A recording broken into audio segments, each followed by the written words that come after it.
Et bonjour à tous, bienvenue sur la chaîne de Callistas to the Moon. Vous l'avez vu, hier, le Bitcoin nous a confirmé sa Bart Simpson.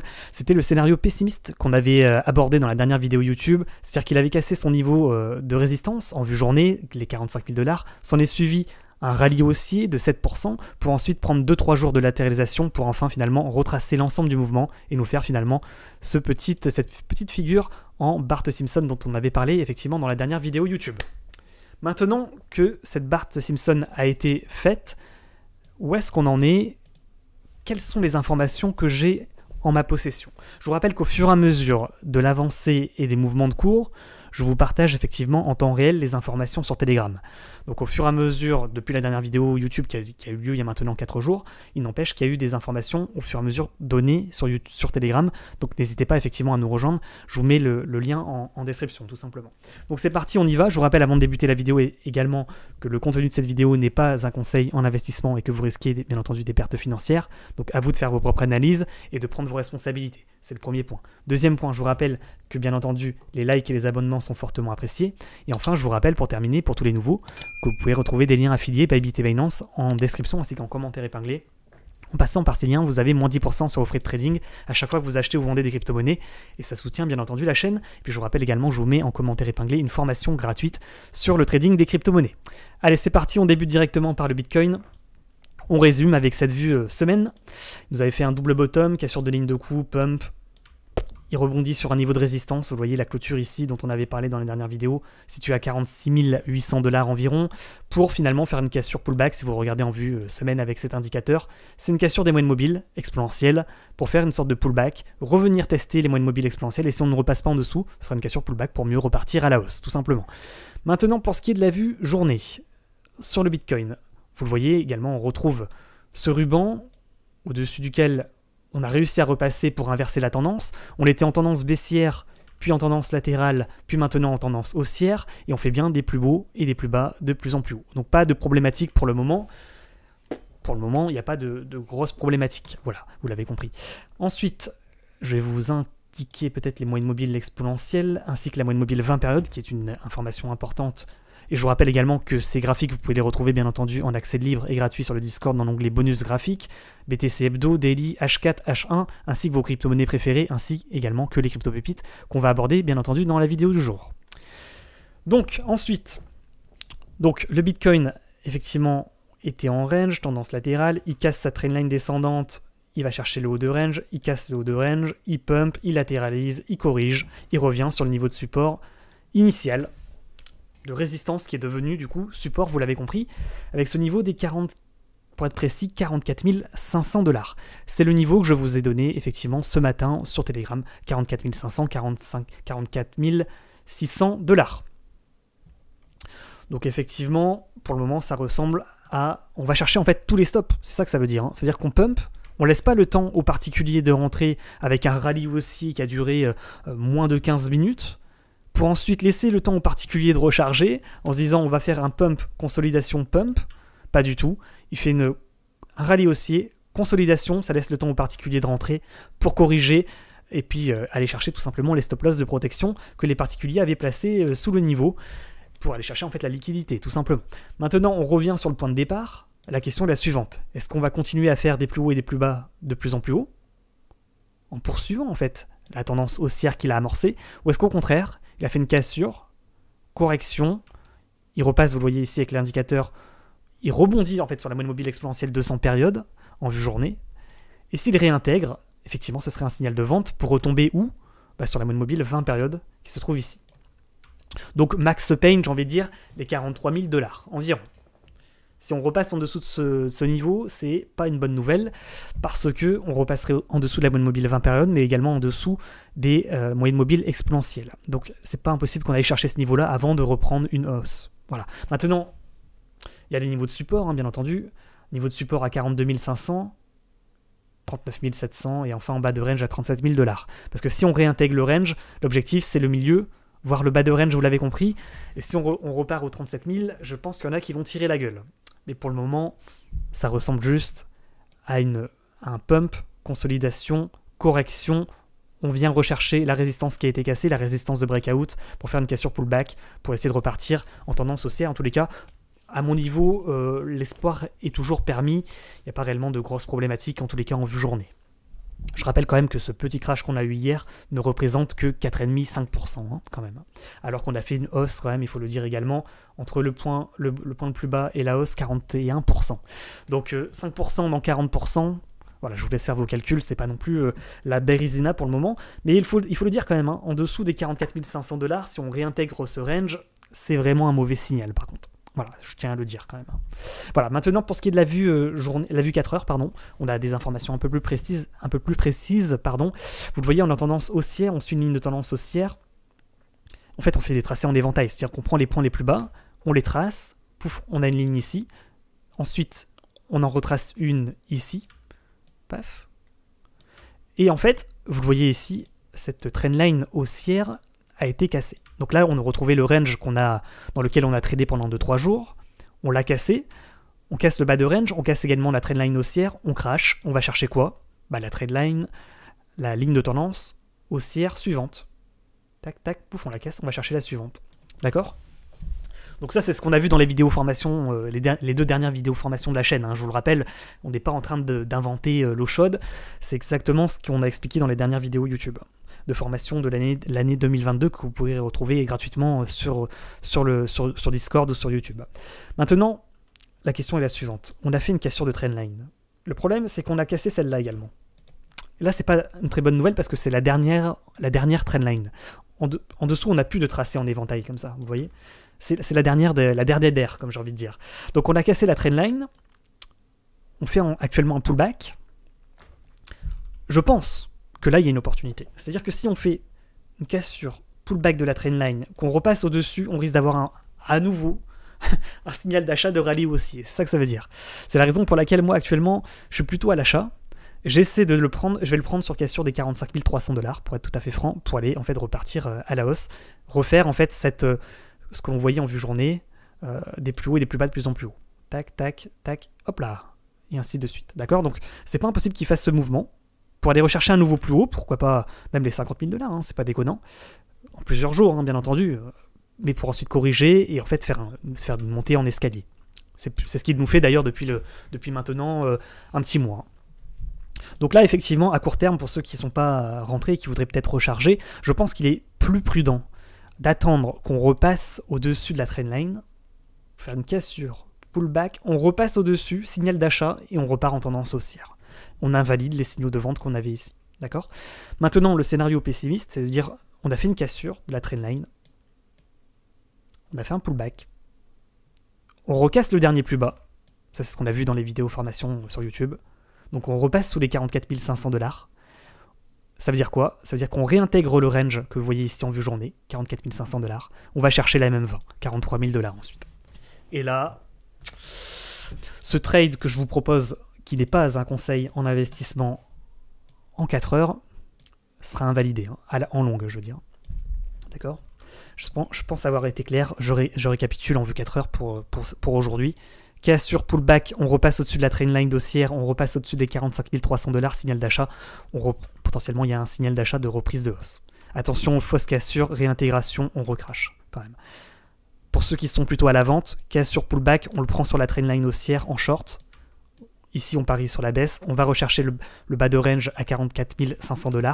On le casse et on reprend la tendance baissière. Et on va chercher les 43 000 $ correspondant à la MM20, les moyennes mobiles de 20 périodes en vue journée. Voilà, c'est les 2 trades qui sont possibles aujourd'hui, à mon avis, pour les traders intraday. Il n'y en a pas d'autres en réalité, c'est vraiment les 2 plus profitables.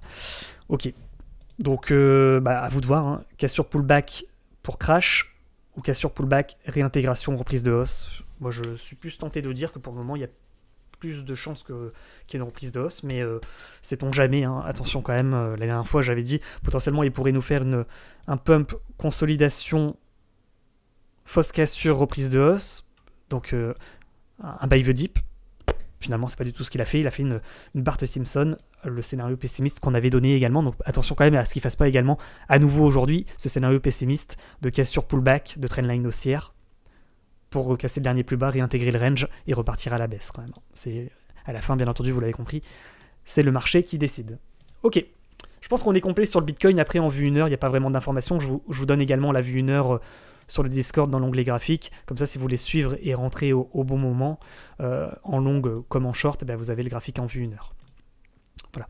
Donc j'espère avoir été effectivement clair sur ces possibilités en trading. Et on va passer maintenant à votre top 8 crypto-monnaie avec le NIR Protocol. Le NIR Protocol qui nous fait une sorte en vue semaine, vous voyez, une sorte d'énorme... On voit qu'on a une résistance là en vue semaine en fait. C'est ça que je veux dire surtout. C'est les 13,54. Je vais vous laisser quand même les graphiques en vue journée. Tac, on fait une sorte de bottom, là de rounding bottom, potentiellement peut-être un nouveau bottom pour faire une sorte d'épaule tête épaule inversée, ou de rounding bottom, on recasse la résistance. Donc pour moi la résistance, pour ceux qui veulent tenter un long sur NIR Protocol, elle est située à 14,1. Je pense que si on casse ce niveau, on casse la ligne de coup du rounding bottom pour aller chercher la résistance d'après à 16,3. Attention quand même à ce qu'il n'y ait pas un rebond pour aller chercher les moyennes mobiles exponentielles. Et le haut de range ici, tac, tac, tac. Ça serait l'objectif à la baisse, à peu près les $12 sur NIR Protocol. Sur le ADA Cardano, on retrouve également comme sur le NIR Protocol une sorte de rounding bottom. Tant qu'on ne casse pas cette trendline haussière, pas de problématique sur ADA Cardano. On pourrait d'ailleurs aller la chercher, essayer de le prendre sur rebond, ou sinon, comme sur le NIR Protocol, on attend la cassure de ligne de coup du rounding à 1.2. C'est même stratégie de trading que sur NIR. Le Atom, toujours en tendance plutôt latérale, il s'amuse dans les différents niveaux de résistance et de support du range. Voilà, donc pas de sujet particulier sur Atom. Le Phantom, il repasse aujourd'hui, il a clôturé où? Putain, il a clôturé en vue semaine, non pardon, c'est en vue mensuelle. Il a clôturé ici, au-dessus de la ligne de coup du double top en vue semaine, je vous rappelle, hein, double top de figure chartiste de retournement baissier, cassure pullback pour crash, pas du tout. Il fait une cassure pullback réintégration, c'était le scénario par contre optimiste qu'on avait donné dans la dernière vidéo, avec ce V-bottom, passage à nouveau au-dessus de ligne de coup du double top en vue semaine à 1,44. Et pour le moment, il va chercher en fait quoi? Il va chercher le haut de canal descendant dont on avait parlé dans la dernière vidéo YouTube. Et pour ceux qui regardaient les vidéos YouTube depuis maintenant plusieurs semaines, on avait dit on est en bas de canal ascendant. C'est pas impossible que le fantôme aille chercher maintenant le milieu, voire le haut de canal descendant. Pardon. Donc pour ceux qui avaient acheté ici sur Phantom sur la vidéo YouTube du 14 ou du 15 mars, finalement vous avez fait ce profit de trading en contre-tendance pour aller chercher le haut de canal descendant pour prendre à peu près 60% quand même. Hein. Donc bravo à ceux qui ont fait ce trade. Attention quand même à ce qu'il n'y ait pas à nouveau un rebond en haut de canal descendant pour aller chercher le milieu, voire le bas de canal descendant. À l'inverse, ça c'est pour le scénario pessimiste. Pour le scénario optimiste, c'est de dire on va chercher le haut de canal descendant, on le casse, signal d'achat, on va chercher les résistances d'après. D'accord? Donc je vais quand même vous tracer les résistances d'après pour ceux qui voudraient tenter un trade sur cassure du canal descendant par le haut sur Phantom. Il pourrait y avoir effectivement une bonne opportunité d'achat sur Phantom. Ceci n'est pas un conseil en investissement. Soyez pas naïfs sur un éventuel rebond en haut de canal pour retomber. Voilà pour ce qui est du Phantom. Le Matic. Le Matic en vue semaine. On voit que c'est un peu comme sur ADA Cardano et le NIR. Il fait une sorte de rounding bottom. Tac, on arrive sur la ligne de coup du rounding. La ligne de coup est située à 1,74. Je pense que sur le Matic, si on doit casser ce niveau des 1,74, on cassera effectivement ce rounding par le haut, rounding bottom, signal d'achat, on va chercher la résistance d'après à 2$. Donc sur Matic, potentiellement, il pourrait y avoir effectivement une opportunité de le prendre sur le haut du rounding sur ligne de coup, sur cassure, ou sinon on le prend directement sur cassure de la résistance journalière à 1,64. Je vous rappelle par contre, pour le scénario pessimiste, que si on casse la trendline ici par le bas, on repasse en dessous des moyennes mobiles exponentielles et on aurait à ce moment-là un signal de vente. Il ne faut pas repasser sur Matic en dessous des 1,57. L'Ethereum, lui, il a cassé la ligne de coup de son triple bottom. Beau signal d'achat dont on avait parlé dans la dernière vidéo YouTube. Pouf, on a pump et là on corrige. Donc, potentiellement, on pourrait faire comme sur le Bitcoin, un pullback pour aller retomber à 3110$ pour ensuite réamorcer la tendance haussière.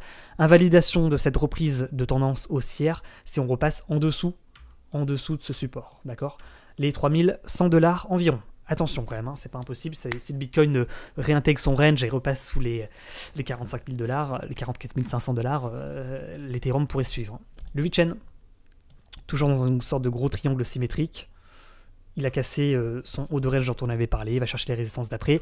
Et vous avez les résistances suivantes. Là pour le moment on bute sur résistance hebdomadaire, parce que c'est de la vue semaine, à 0,080. Si on arrive à la casser, la résistance d'après, c'est les 0,095. Si on n'arrive pas à passer au-dessus, on ira chercher le support d'en dessous à 0,068. On s'amuse entre les différents niveaux de support résistance. C'est un peu comme sur le Atom. Le Mana, en tendance en vue semaine, tac, tac, tac, il fait une sorte d'énorme double top potentiellement en formation. Pour le moment, c'est pas validé. En vue journée, il a fait une sorte de triangle symétrique comme ça. Il a cassé sa trendline haussière et il monte de manière graduelle. C'est pas exceptionnel pour Mana pour le moment. On voit qu'on a un bas de range ici à 2.4, un milieu de range ici à 2.6 et un haut de range à 2.85. Donc pour le moment sur Mana, on est plutôt en trading sur range. Achat sur rebond en milieu de canal pour aller chercher le haut de canal. Vente en milieu de canal pour aller chercher le bas de canal. Si on fait ce mouvement, cassure de trendline, force acheteuse, on repasse au-dessus de la trendline haussière, signal d'achat pour aller chercher le haut de range à 2,86. Et si on casse le haut de range, on casse la ligne de coup d'un rounding bottom également, comme sur NIR, Ada Cardano, etc. pour aller rechercher potentiellement peut-être le haut de triangle symétrique à 3,4 $. EGLD. On retrouve également sur EGLD cet énorme double bottom en vue semaine, cassure de ligne de coup à 190 $. Pour le moment, ça n'est pas invalidé. Voilà, on retrouve le double bottom, cassure pullback. Vous voyez que j'ai mis mon alerte sur EGLD. Pas naïf potentiellement sur effectivement une cassure de ligne de coup du double top qui est situé ici en fait. Tac, tac. Potentiellement, effectivement, sur EGLD à 200 $, il pourrait y avoir un signal d'achat de reprise de hausse. Niveau en dessous duquel il ne faut pas repasser en vue journée, vous l'avez compris, les 186 $, sinon on invalide ce double top de manière temporaire, parce que le double top, je vous le rappelle également, est en vue semaine et n'est pas en vue journée. Tant qu'on reste au-dessus des 186 $, il n'y a pas de problématique, il pourrait retenter. Là, ça fait plusieurs jours qu'il tente la cassure de ligne de coup, mais il n'y arrive pas. Il pourrait retenter avec un peu plus de force la cassure de ligne de coup. Ok, donc à surveiller. Soit on le prend effectivement sur rebond à 186, soit sur cassure des 200 $ EGLD. Chiliz, triple bottom, on casse la ligne, on va chercher l'objectif et pour le moment on corrige, on retombe. Voilà, bien joué à ceux qui avaient fait le trade. Le Solana, pour moi, Solana est sur le niveau aujourd'hui important. Donc pour moi, il rentre en pépite aujourd'hui le Solana avec ce rounding, sauf qu'il casse la ligne de coup actuellement. Il fait une sorte de cassure pullback. Il va chercher potentiellement les résistances d'après à 136 $, voire les 149 $. Si on repasse sous la clôture ici des 120 $, ça invaliderait temporairement ce rounding bottom figure chartiste haussière, sur cassure confirmée ligne de coup à 120 $. Mais pour le moment, on est plutôt à l'achat, vous le voyez, avec un cours qui continue à la hausse alors que le Bitcoin a entraîné l'ensemble du marché à la baisse. Donc Solana est, à mon avis, très intéressant aujourd'hui. Le Harmony, cassure du biseau descendant par le haut, pour aller chercher, entrer en tendance latérale, haut de range, bas de range, milieu de range, sur cassure du haut de range, des 0,165 $. Il pourrait y avoir également sur Harmony un signal d'achat, donc Harmony pourrait également rentrer, vous l'avez compris aujourd'hui, en pépite, pour aller chercher les résistances d'après à, bon, on va arrondir à 0. Bon non, on va pas arrondir, on va être précis, 0,195, voire la résistance d'après à 0,224 sur Harmony. Invalidation si on repasse en dessous effectivement des 0,16. Le Wave, toujours en tendance extrêmement bullish, c'est un peu comme GMT. Donc là c'est extrêmement compliqué de rentrer maintenant sur ces deux crypto-monnaies qui sont des crypto-monnaies qui ont explosé to the moon. Je vous rappelle que c'est quand même déconseillé pour les débutants d'acheter à la verticale, vous risquez de vous prendre potentiellement un retour de bâton qui risque de faire effectivement assez mal. Avec, vous voyez, cette image qui pourrait vous illustrer ce qui risque de se passer sur GMT et sur le Wave, donc à vos risques et périls, ce type de crypto-monnaie. Ok. Le Luna, on avait donné cette information dans la dernière vidéo que si cassait effectivement cette résistance des 96 $, il pourrait y avoir un énorme signal d'achat qui pouvait rentrer en crypto pépite. Le Luna, il l'a fait, il a cassé, il a pris à peu près 16%, bien joué à ceux qui ont fait ce trade. Ce trade maintenant il corrige pour retomber en fait sur support pour continuer en fait potentiellement cette tendance haussière en escalier. Le XRP, il n'a pas cassé la résistance importante donnée à 0,93. Je vous rappelle que sur XRP, si on casse ces 0,93, il pourrait y avoir un excellent signal d'achat pour aller chercher les résistances d'après ici et là. Pour le moment, ça n'est pas valide, donc par conséquent, il faut être patient sur GRT. Je vais me mettre d'ailleurs, enfin sur XRP, pardon.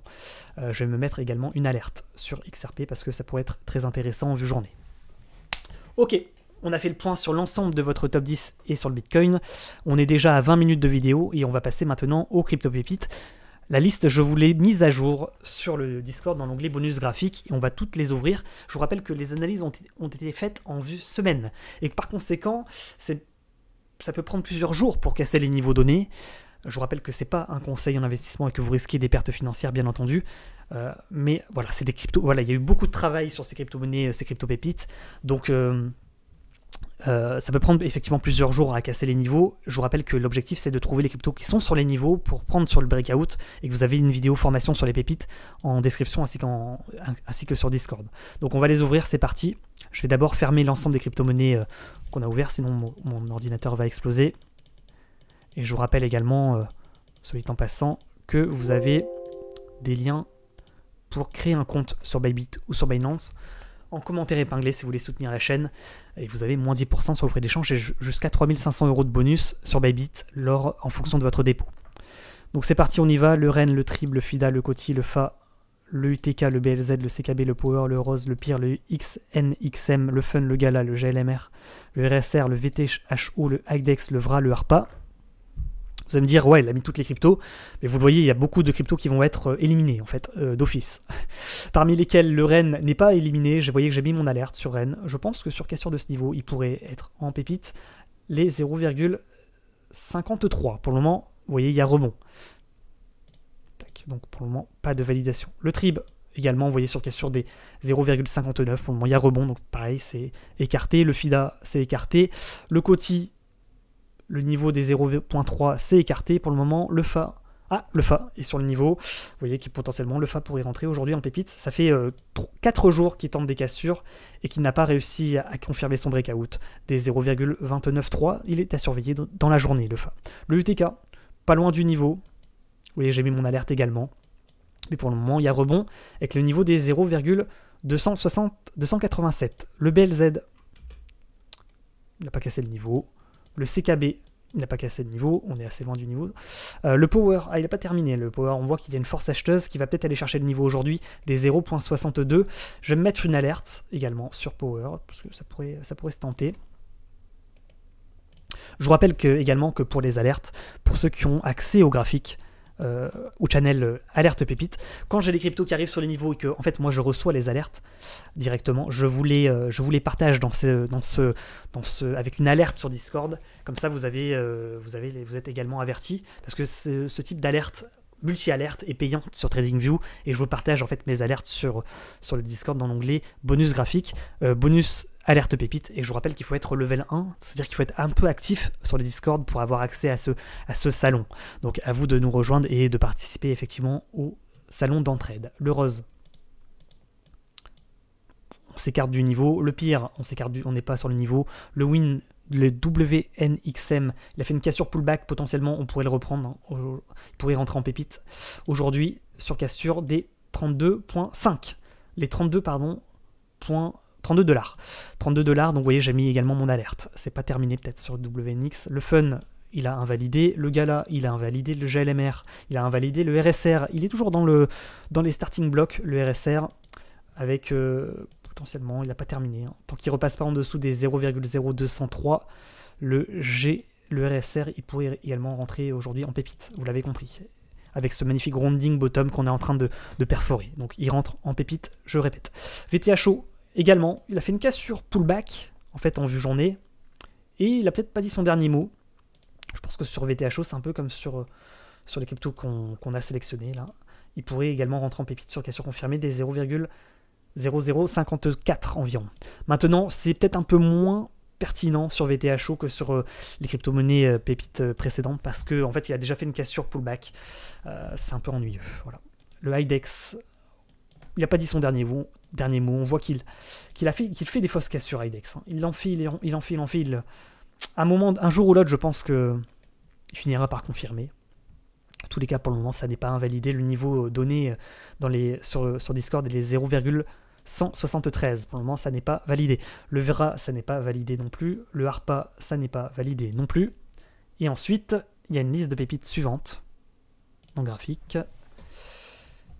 Le Jasmine, le Spell, le Audio, le Beat, le Dodo, le Mauvert, le MDX, le Bar, le Theta, le Acro, le Koutoum, le Alice, le MKR, le Clay, le Fort, le EPS, le MFT, le Wing, le YFI2, le Audio, le CTK, le GRT et le Sushi. Jasmine, c'est invalidé. Le Spell, le niveau donné est à 0,0047, ça n'est pas validé. L'Audio non plus. Le Beat non plus. Le Dodo non plus. Il s'approche du niveau en Dodo. Le Mauvert non plus. Le Fun non plus. Je l'ai mis 2 fois le Fun. C'était juste avant Bar. Je pense qu'il y a une erreur là. C'était MDX que je devais vous montrer. MDX USDT. Tac. Ah, il a breakout. Dommage. Donc MDX c'était sur le... Putain, fait chier, c'est le seul sur lequel j'ai une erreur qui a pété. Dommage. Mais maintenant, MDX de mémoire...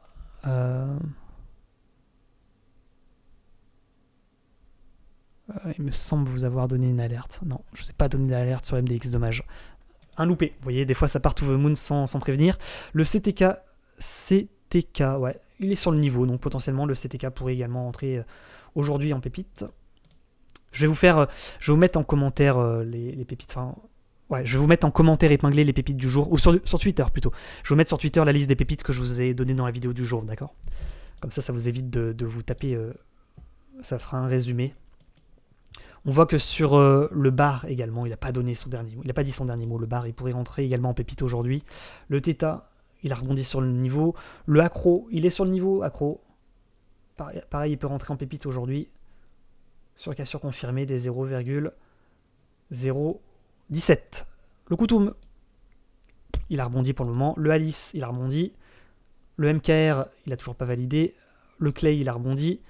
Le Fort, il n'a peut-être pas dit son dernier mot également. Le Fort, c'est sur les 0,05 le niveau. Le EPS, il a rebondi. Le MFT, il est parti. Il est parti, le MFT. Là, par contre, je vous ai mis une alerte sur MFT, hein, sur Discord, pas d'arnaque. Le Wing, pas loin du niveau également. C'est à surveiller, je vais me mettre mon alerte. Le YFI2, non. Et le Audio, non plus. Le Audio s'approche un peu, j'ai mis mon alerte également, vous le voyez. Ça va dépendre également du Bitcoin hein, quand même sur les pépites. Attention à ce qu'il ne repasse pas sous le niveau des 44 500 $, je le répète, sinon ça pourrait nous entraîner l'ensemble du marché à la baisse. C'est notre indicateur principal, c'est lui qui donne les signaux d'achat et de vente. S'il est baissier, tout est globalement baissier, même si vous le voyez, il y a quelques crypto-pépites qui s'en sortent pas trop mal. Maintenant, à vous de mettre également vos alertes chez vous ou de suivre les graphiques sur Discord pour suivre les pépites données dans la vidéo du jour. On s'arrête là. J'espère que vous avez aimé cette vidéo. N'oubliez pas de vous abonner, d'activer la cloche pour recevoir les notifications des prochaines vidéos, de liker la vidéo, de mettre un petit commentaire pour le référencement. N'hésitez pas également à nous rejoindre sur Telegram pour les informations en continu, sur Discord pour les graphiques et pour les pépites, et puis également sur Twitter pour les giveaways et les crypto-pépites, la liste des crypto-pépites que je vais vous partager dès maintenant. Voilà, on s'arrête là, bonne journée à tous et à bientôt sur Twitch. À partir de 20h, 20h30, je vous rappelle, on fait de l'analyse technique et du trading en direct et j'analyse l'ensemble de vos crypto-monnaies préférées. Allez, ciao ciao.